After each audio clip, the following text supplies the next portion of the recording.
Praise the Lord, hallelujah. आप सबको जय मसीह की। परमेश्वर का धन्यवाद देता हूँ आज के सुंदर अवसर के लिए जो परमेश्वर ने हमको दिया है, और प्रभु का शुक्र हो, तारीफ हो, बड़ाई हो कि उसने हमें जीवित रखा, सही सलामत रखा। हालेलुया। मैं आपका दोस्त पास्टर राज मैसी आपसे मुखातिब हूँ, और आप देख रहे हैं मेरा यूट्यूब चैनल जिसका नाम है ब्रदर राज मैसी। मैं आपसे गुजारिश करता हूँ कि मेरे चैनल को सब्सक्राइब करें, वीडियो को लाइक करें, शेयर करें, और कमेंट सेक्शन में जाकर ज़रूर बताएं कि आपको मेरा प्रयास कैसा लग रहा है। आज एक बहुत ही अच्छा टॉपिक है मेरे पास, कुछ भेद की बातें हैं। आज हम जानेंगे खोलने और बंद करने के बारे में, कि क्योंकि यीशु मसीह ने कहा कि जो कुछ तुम पृथ्वी पर खोलोगे वह स्वर्ग में खुलेगा, जो कुछ तुम पृथ्वी पर बांधोगे वह स्वर्ग में बंधेगा। इसका अर्थ क्या है? और सबसे बड़ी बात, जैसे आपने थंबनेल में भी देखा होगा, कुंजी के बारे में जानेंगे कि क्यों प्रभु यीशु मसीह ने पतरस को ही कुंजियाँ दी। 12 चेले थे, उनमें और भी जिसको यीशु मसीह ज़्यादा प्यार करते थे, यूहन्ना को, उसको क्यों नहीं दी? पतरस को क्यों दी? आज इस बारे पर हम बातचीत करेंगे, ठीक है। तो आइए इस वचन को निकालते हैं हम। मत्ती 16 अध्याय और उसके 19 पद को मैं पढ़ूंगा। वहाँ पर क्या लिखा है, ठीक है। यहाँ लिखा है, मैं तुझे स्वर्ग के राज्य की कुंजियाँ दूंगा। यहाँ पर प्रभु यीशु मसीह पतरस से बातचीत कर रहे हैं, शिमोन पतरस से, जिसका नाम कैफा भी है, ठीक है। मैं तुझे स्वर्ग के राज्य की कुंजियाँ दूंगा, और जो कुछ तू पृथ्वी पर बांधेगा वह स्वर्ग में बंधेगा, और जो कुछ तू पृथ्वी पर खोलेगा वह स्वर्ग में खुलेगा। सबसे पहले हम जानेंगे इस विषय में, इस विषय के बारे में कि क्या खुलेगा, क्या बंद होगा, कौन खोलेगा, कौन बांधेगा, ठीक है। इसके विषय में हम देखेंगे। ध्यान से सुनिएगा, और आप नोट भी कर सकते हैं। आप इस वीडियो को दोबारा देखकर अच्छी तरह से समझ सकते हैं इन बातों को जो मैं आज आपको बताने जा रहा हूं कि क्या बंधेगा और क्या खुलेगा। तो कुंजियां जो शब्द है वो मसीह जगत के द्वार को खोलने का अधिकार पतरस को दिया जा रहा है प्रभु यीशु मसीह के द्वारा। मसीह जगत के द्वार को, दरवाजे को खोलने का अधिकार प्रभु यीशु मसीह ने पतरस को दिया, क्योंकि अभी तक वो मसीही नहीं कहलाए थे, अभी तक उन्होंने सेवकाई शुरू नहीं की थी, अभी तक चर्च की शुरुआत नहीं हुई थी, अभी तक कुछ भी नहीं हुआ था। तब प्रभु यीशु मसीह ने ये बात कह दी थी पतरस से, कि मैं दोबारा से पढ़ता हूँ, मत्ती 16 अध्याय का 19 पद, मैं तुझे स्वर्ग के राज्य की कुंजियाँ दूंगा, और जो कुछ तू पृथ्वी पर बांधेगा वह स्वर्ग में बंधेगा, और जो कुछ तू पृथ्वी पर खोलेगा वो स्वर्ग में खुलेगा। अब कुंजी मतलब होता है चाबी, है ना। अब ये नहीं कि इसको स्वर्ग की चाबी देंगे तो वहाँ पर जाकर स्वर्ग के दरवाजे खोलेगा और किसी भी कमरे में जाकर रहने लग जाएगा, ऐसा कुछ भी नहीं है। इस बात का भेद ही अलग है, इसको आप समझना आज, ठीक है। अच्छी तरह से आज समझ लेना कि ये क्या है, इसका मतलब क्या खोलेगा, क्या बंद किया जाएगा। तो यहाँ पर मैं आपको बता दूँ, कुंजियाँ जो शब्द है वो चाबी के विषय में लिखा है, और मसीह जगत के द्वार को खोलने का अधिकार पतरस को दिया गया था प्रभु यीशु मसीह के द्वारा।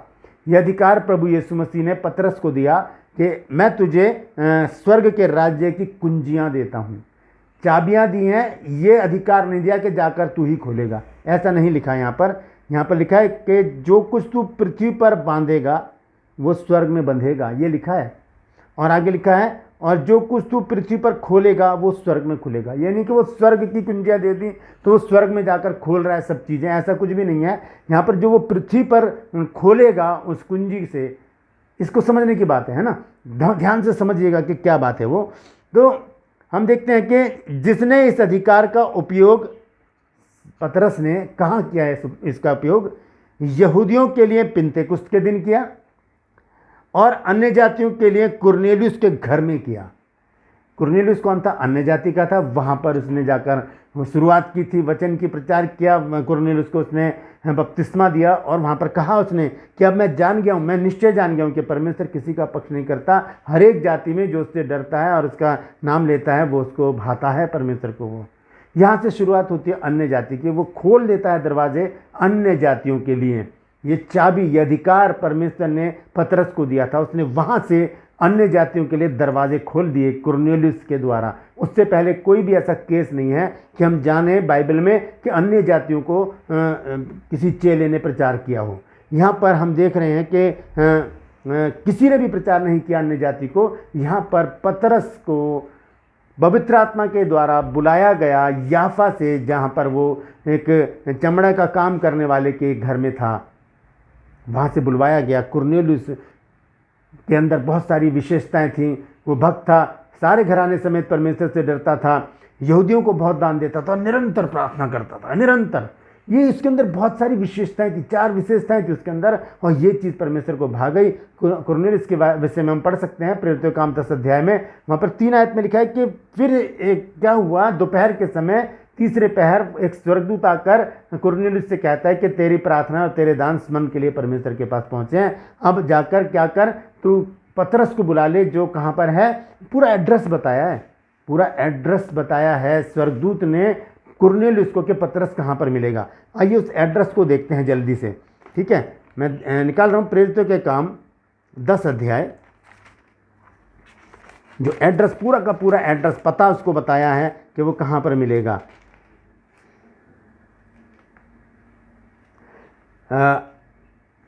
प्रेरितों के काम और उसका 10 अध्याय, ठीक है। कुरनेलियुस के बारे में 10 अध्याय में ही लिखा हुआ है, हम उसको ही देखेंगे। और यहाँ पर मैं पढ़ दूँ, आपको बता दूँ कुरनेलियुस के बारे में कि जब वो यहूदियों को बहुत दान दे रहा है, निरंतर प्रार्थना कर रहा है, तो उसकी प्रार्थना कहाँ पहुँच गई, परमेश्वर के पास। मैं पढ़ूँगा 6 आयत से, 4 आयत से। उसने उसे ध्यान से देखा और डर कर कहा, हे प्रभु क्या है? उसने उससे कहा, तेरी प्रार्थनाएं और तेरे दान स्मरण के लिए परमेश्वर के पास पहुँचे हैं। अब देखिए एड्रेस बता रहा है स्वर्गदूत, किसको? कुरनेलियुस को, पतरस का एड्रेस, ठीक है। क्या बता रहा है? अब याफा में मनुष्य भेजकर शमौन को, जो पतरस कहलाता है, बुलवा ले।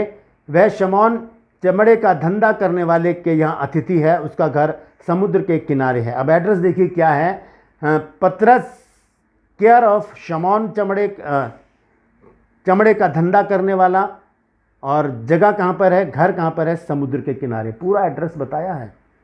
और वहाँ पर वो लोग पहुँचे और पतरस को लेकर आए। यहाँ से अन्य जातियों के लिए दरवाज़ा खोला पतरस ने। और यहूदियों के लिए हम देखते हैं 2 अध्याय में जब पतरस खड़ा होकर प्रचार कर रहा है 11 लोगों के साथ, तब वहाँ पर लिखा है कि अगर हम पढ़ सकते हैं, मैं जल्दी से उसको भी पढ़कर बता देता हूँ आपको, कि 3000 लोग उसी समय यहूदी जो थे वो इनके साथ मिल गए। 2 अध्याय, प्रेरितों के काम 2 अध्याय और उसकी 37 आयत से मैं पढ़ूंगा, 37 से। यहाँ पर लिखा है, तब सुनने वालों के हृदय छिद गए और वे पतरस और शेष प्रेरितों से पूछने लगे कि हे भाइयों, हम क्या करें? अब ये खोल दिए गए वो द्वार, उनके जो बुद्धि जो मंद हो गई थी, जो बंद पड़ी थी, वो द्वार उस कुंजी के द्वारा खोल दिए गए जो प्रभु यीशु मसीह ने पतरस को दी थी। और लिखा है, पतरस ने उनसे कहा, मन फिराओ और तुम में से हर एक अपने अपने पापों की क्षमा के लिए यीशु मसीह के नाम से बपतिस्मा ले, तो तुम पवित्र आत्मा का दान पाओगे। क्योंकि यह प्रतिज्ञा तुम और तुम्हारी संतानों और सब दूर दूर के लोगों के लिए है, जिनको प्रभु हमारा परमेश्वर अपने पास बुलाएगा। और लिखा है, उसने बहुत और बातों से भी गवाही दे देकर समझाया कि अपने आप को इस टेढ़ी जाति से बचाओ। इसलिए उन्होंने उसका वचन ग्रहण किया, और जिन्होंने उसका वचन ग्रहण किया उन्होंने बपतिस्मा लिया, और उसी दिन 3000 मनुष्य के लगभग उनमें मिल गए। 3000 सिर्फ मनुष्यों के विषय में लिखा है। तो ये है कुंजी खोल देने का, ठीक है। एक कुंजी मिली है, 2 दरवाजे खोले हैं पौलुस ने, यहूदियों के लिए और अन्य जातियों के लिए। पृथ्वी पर खोले हैं, स्वर्ग में नहीं खोले हैं, ठीक है। और हम देखते हैं कि जबकि प्रेरित इन कार्यों की घोषणा करते हैं यहाँ पर, किंतु स्वर्ग ही बांधने और खोलने का काम करता है। स्वर्ग में ही काम होता है खोलने और बांधने का। हम पृथ्वी पर खोलेंगे, स्वर्ग में खोलने का काम कौन करेगा? स्वर्गदूत करेगा या परमेश्वर करेगा? हम पृथ्वी पर बांधेंगे, स्वर्ग में कौन काम करेगा? स्वर्गदूत करेंगे या परमेश्वर करेगा? तो कहने का मतलब यह है कि जो बांधेगा या खोलेगा वो प्रेरित नहीं, कौन, किसका काम है? ये स्वर्ग ही बांधने और खोलने का काम आरंभ करता है। जबकि प्रेरित इन कार्यों की घोषणा करते हैं कि मैं यीशु के नाम से सारे बंधन को खोलता हूँ, मैं यीशु के नाम से तुझे बांधता हूँ। तो हम तो घोषणा करते हैं, लेकिन खुलता और बंद होता कहाँ पर है? वो स्वर्ग में बंद होता है। तो हम देख सकते हैं इस विषय में कि क्या खुलेगा, क्या बंद होगा, कैसे? ये स्वर्ग में नहीं है, पृथ्वी पर ही काम होंगे। और खोलेगा कौन? स्वर्ग में खोला जाएगा, स्वर्ग में ही बंद किया जाएगा। अब हम आते हैं मेन पॉइंट पर, जो मैं आपको बताने वाला था, कुंजी क्यों दी गई पतरस को। हालेलुया, ध्यान से सुनिएगा। हम वापस आते हैं मत्ती की पत्री में 16 अध्याय में, और मैं आपको पढ़कर बताऊंगा उसका 15 आयत से, थोड़ा ऊपर से पढ़ूंगा 13 आयत से। यीशु कैसरिया फिलिप्पी के देश में आकर अपने चेलों से पूछने लगा कि लोग मनुष्य के पुत्र को क्या कहते हैं। यानी कि अपने विषय में प्रभु यीशु मसीह पूछ रहे हैं कि लोग मनुष्य के पुत्र को क्या कहते हैं। यीशु मसीह ये पूछ रहे हैं। उन्होंने कहा, कितने तो यूहन्ना बपतिस्मा देने वाला कहते हैं, कितने एलिया, कितने यिर्मयाह या भविष्यवक्ताओं में से कोई एक। ये कौन कह रहा है? चेले लोग अपनी अटकलें लगा रहे हैं, ऐसे ऐसे बोल रहे हैं लोग। यीशु मसीह ने पूछा है कि मुझे क्या कहते हैं लोग। सच्चाई अभी तक यीशु मसीह के सामने नहीं आई। उसने उनसे कहा, परंतु तुम मुझे क्या कहते हो? लोगों की तो जान ली मैंने, वो तो मुझे भविष्यवक्ता कहते हैं, लेकिन तुम मुझे क्या कहते हो? शमौन पतरस ने उत्तर दिया कि तू जीवते परमेश्वर का पुत्र मसीह है। ये वो बात है जिसके कारण परमेश्वर ने, प्रभु यीशु मसीह ने वो कुंजी पतरस के हाथ में दे दी कि तू ही है जो स्वर्ग के दरवाजों को खोल सकता है और बंद कर सकता है। क्यों? क्योंकि तूने मुझे पहचान लिया है। पहचान गया था पतरस यीशु मसीह को। वो यहाँ पर कहता है 16 पद में, देखिए क्या कहता है। शमौन पतरस ने उत्तर दिया कि तू जीवते परमेश्वर का पुत्र मसीह है। बाकी चेलों ने नहीं कहा, बाकी कुछ और कह रहे हैं, लेकिन यहाँ पर पतरस ने सच्चाई बताई प्रभु यीशु मसीह को और कहा कि तू जीवते परमेश्वर का पुत्र मसीह है। यीशु ने उसको उत्तर दिया कि हे शमौन योना के पुत्र, तू धन्य है, क्योंकि मांस और लहू ने नहीं, परंतु मेरे पिता ने जो स्वर्ग में है यह बात तुझ पर प्रकट की है। हालेलुया। किसी मनुष्य ने प्रकट नहीं की, परमेश्वर ने यह बात पतरस के ऊपर प्रकट किया। अब 18 आयत में देखिए क्या कहते हैं वो, और मैं तुझसे कहता हूं कि तू पतरस है, और मैं इस पत्थर पर अपनी कलीसिया बनाऊंगा, और अधोलोक के फाटक उस पर प्रबल नहीं होंगे। पतरस का मतलब है चट्टान, है ना। यूनानी भाषा में पतरस का अर्थ है चट्टान, और यीशु मसीह यही कह रहे हैं कि मैं इस चट्टान पर या इस पत्थर पर अपनी कलीसिया बनाऊंगा। और हम देखते हैं प्रेरितों के काम में आकर यीशु मसीह ने पतरस से ही उस कलीसिया का आरंभ करवाया। वो कलीसिया परमेश्वर ने आरंभ की थी, प्रभु यीशु मसीह ने आरंभ की थी पतरस के द्वारा। और आगे लिखते हैं वो 19 आयत में, मैं तुझे स्वर्ग के राज्य की कुंजियां दूंगा, और जो कुछ तू पृथ्वी पर बांधेगा वह स्वर्ग में बंधेगा, और जो कुछ तू पृथ्वी पर खोलेगा वो स्वर्ग में खुलेगा। तब उसने चेलों को बताया कि किसी से न कहना कि मैं मसीह हूँ। तो इस प्रकार से पतरस को चुना परमेश्वर ने वो कुंजी देने के लिए कि वो खोलेगा तो स्वर्ग में खुलेगा, वो बंद करेगा तो स्वर्ग में बंद होगा।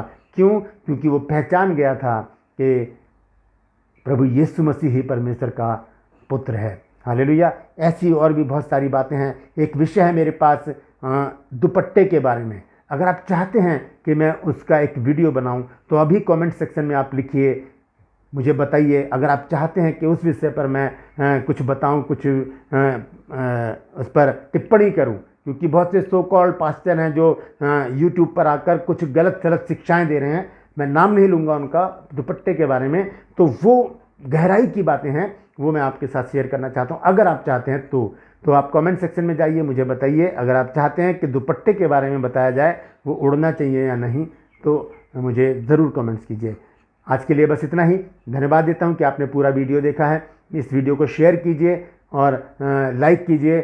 कमेंट सेक्शन में जाकर कमेंट करके बताइए कि आज का ये टॉपिक आपको कैसा लगा, क्या सच में आपने कुछ नया सीखा है। और मेरे लिए प्रार्थना कीजिए कि प्रभु मेरे लिए द्वार खोले कि मैं और भी लोगों को परमेश्वर की सच्चाई बता सकूं। हालेलुया। मेरे जो चैनल है इसे सब्सक्राइब कीजिए। अगर पहले से आप मेरे सब्सक्राइबर हैं तो मैं आपका हृदय से धन्यवादी हूँ। हालेलुया। तो आज के लिए बस इतना ही। आने वाले दिनों में एक नए टॉपिक के साथ मैं आपके साथ फिर उपस्थित होऊंगा। हो सकता है दुपट्टे के बारे में अगर आपके कमेंट्स मुझे मिले तो, अन्यथा नहीं। परमेश्वर आप सबको आशीष दे, आपकी रक्षा करे, हर समय हर पल आपके साथ रहे और आपकी अगुवाई करे और अपने आगमन के लिए आपको तैयार करे। हालेलुया।